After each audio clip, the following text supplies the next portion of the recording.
Hey everyone! If you're watching this video as it airs, happy holidays! Hope the holidays were good to you. If you're watching this in 2023 in the new year, let me know how the year is so far. And if you're watching this in May, happy May. How are you? I don't ask that very often. I wanted to end my final video of the year. I wanted it to be personal.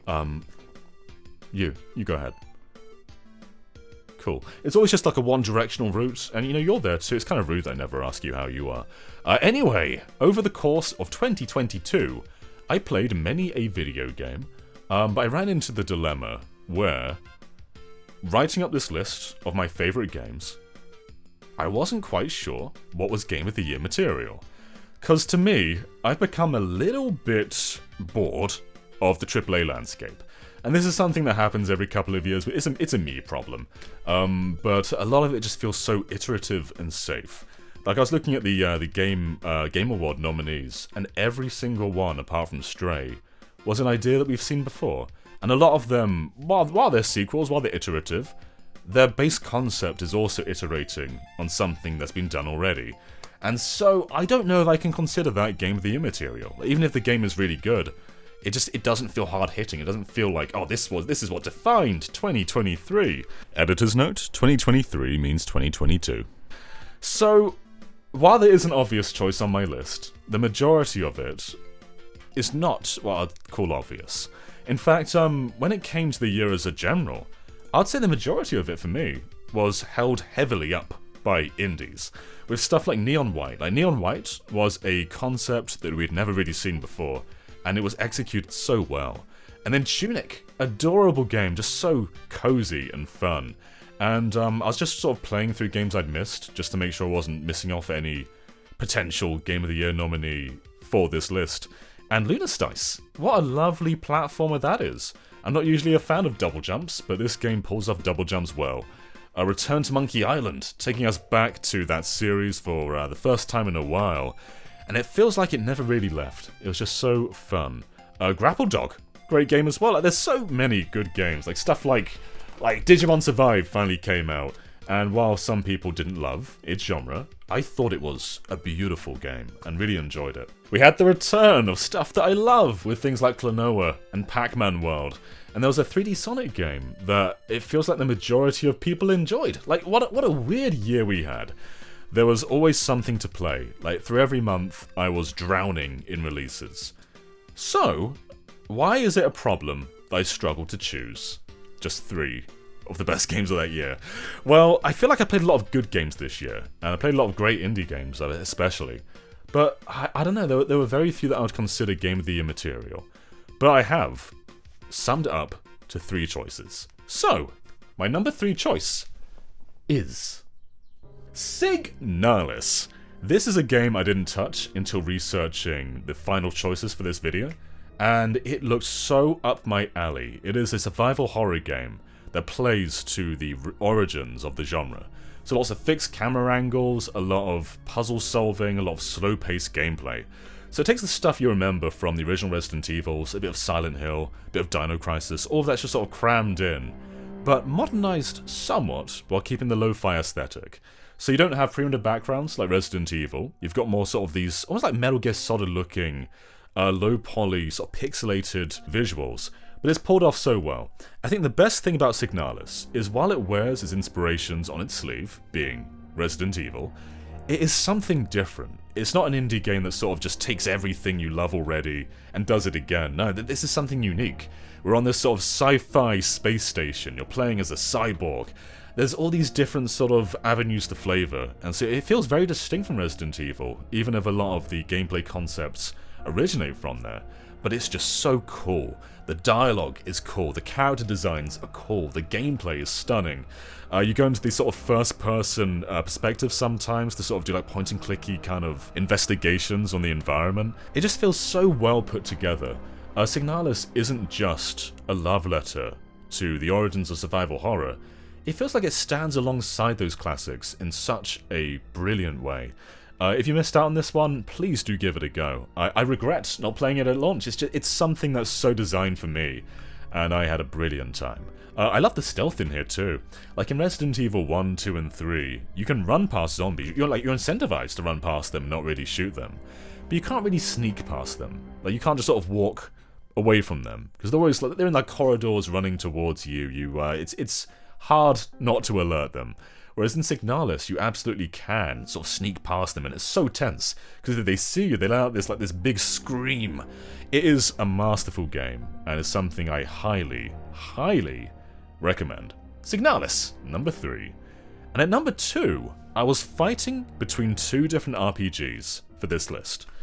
And they're probably pretty predictable.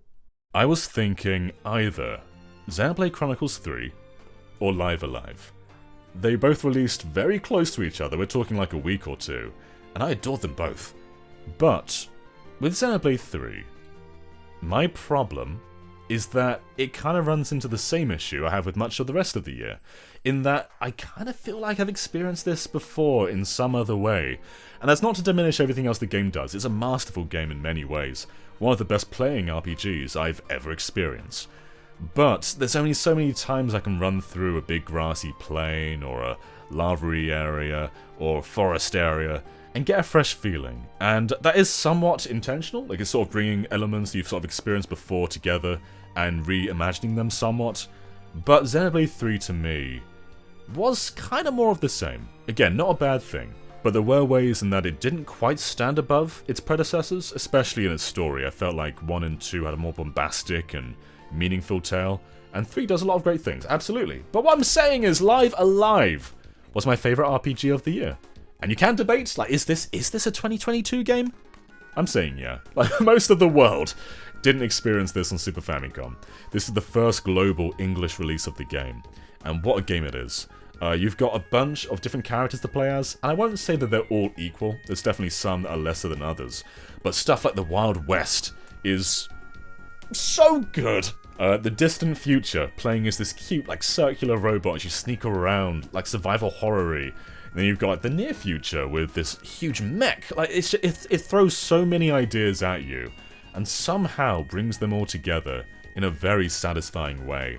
And the combat system, too. It's a little bit like the Luna series, I suppose, where it's turn-based in a traditional way, but you've almost got some sort of strategy in how you move. And it just consistently feels good, sounds great, and being an HD 2D game, looks stunning. This is the best HD 2D game.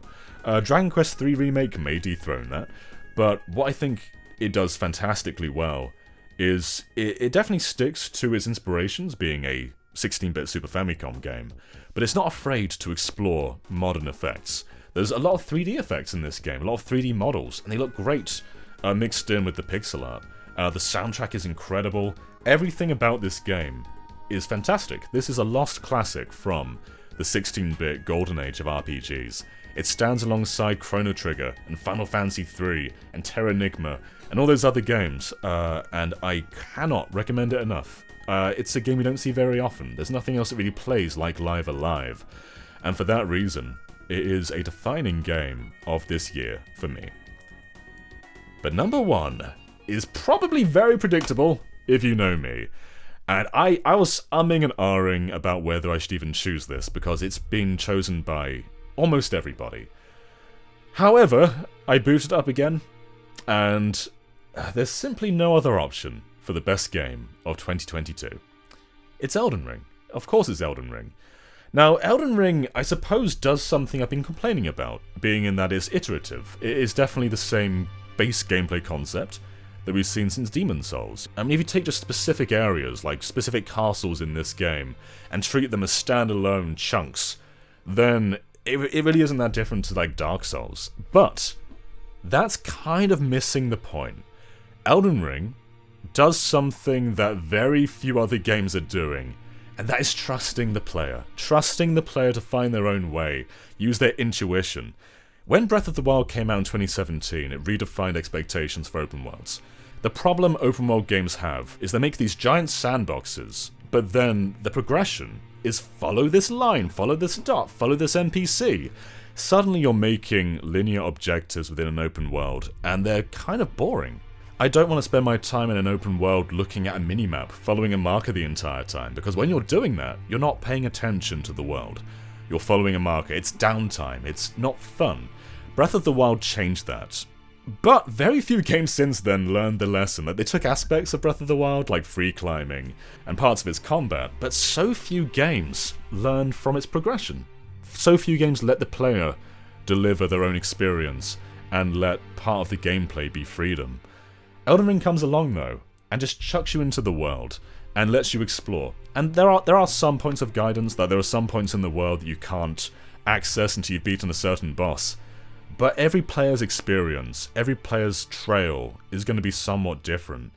And the best part about Elden Ring, I think, is that while it is playing to the same sort of Dark Souls formula that's been done for the last decade plus, it is accessible in a way that doesn't sort of undermine its identity. Elden Ring is still blisteringly hard, but you can always just stop. You can always say, hey, this area is too hard for me, I'm going to turn around and go somewhere else. Like in Dark Souls 2, Dark Souls 3, Demon Souls, Bloodborne, Sekiro, if you get stuck, you've just got to power your way through. In Elden Ring though, you can just go to another part of the world, level up, beat another boss, do whatever you want to do, forge your own path, and every single part of that content feels equally as well designed as the other. There's plenty of optional stuff in Elden Ring. Like if you look at the core path you need to take to finish the game, it's fairly small. However, you won't do that. You won't do that. You'll find your own way and you'll get there in the end. But you'll do so much optional stuff without knowing that it's optional because it feels just as good as the mandatory stuff. It is an essential game. It is, like, if I were to make a list of the 25 must-play games, of course Elden Ring will be on there. If you went through 2022 without playing this game, you've got to rectify that immediately. It is so good. It's so ambitious. And honestly, I hope that so many other games follow Breath of the Wild and Elden Ring and change how we move through open worlds. Being open doesn't mean we should follow markers anymore. We've moved past that. I feel like every open world game still playing to the, oh, talk to this NPC, get a quest, go over there. They feel old now. I don't really enjoy them anymore. Breath of the Wild and Elden Ring have changed my expectations for what open world can be. But more than that, more than any of that, Elden Ring is just pure fun. It's fun to do nothing in this game, to make no progress. It's fun just to make your way through the world. It's fun to be in a low-level area, open a chest, and be teleported to like near the end of the game and having all these enemies that you can't possibly beat, and you've got to run past them because there's no other way back. It is fun to just find experiments and work with things your own way. You don't have to take everything head on. You can get unique skills, you can get summons. It's just, there's so many new elements on top of the existing Dark Souls formula that elevate Elden Ring. If this game weren't open world, it would still have a mountain of new ideas. But the fact that it is open world, the fact that you have the sandbox to explore changes everything about what we knew From Software were capable of. This is simply one of the best games of all time. And when it comes to 2022, there's nothing that comes close. If you played it at the start of the year, and you're doubting yourself on whether it's as good as you remember it being, go back, return to it. Because chances are, yes, it is every bit as good as you remember it being. Essential. It is an essential game that we should all be playing right now. I do wish I had more places just to shout out games, because this year offered a lot to me personally. But I do want to give a quick shout out, I guess a runner-up spot, to Kirby and the Forgotten Land. I guess on paper, it's not crazy different to what Kirby's been before, but it feels so effortlessly designed, despite there being so much effort into the design. Kirby's finally gone 3D, and there's small things you wouldn't think about, like hit detection. They showed us some developer elements when this game came out, about if the camera looks like it should hit something, then it will, despite whether it actually did or not. And that's something that's really clever, and something that few platformers have to think about. But HAL did with this transition, and they nailed it. They nailed Kirby's move to 3D. Sports Story as well. I would shout that out, but I've not played it as of this recording. I know it's going to be great. I love Golf Story so much. But at least as of when this is being recorded, Sports Story doesn't have a date. But I imagine when you're watching this now it does. So Future John will tell you what he thinks, and I'm sure he'll love it. But yeah, that's kind of my wrap up, my top 3 games of 2023. Editor's note, 2023 means 2022. If this were a top 10 list or a top 20 list, it would be full of indies. I also loved Harvestella, very, very cozy game. But yeah, that's kind of my gist. I hope you enjoyed, everyone, and I can't wait to see the other guys' picks. I don't know what they're choosing, so I'm going to be watching this and experiencing it with all of you guys. So Brandon, Steve, Derek, Daniel, Ash, I want to know what those guys chose, so check them out. And I guess I'll see you guys in 2023. Catch you later. Bye.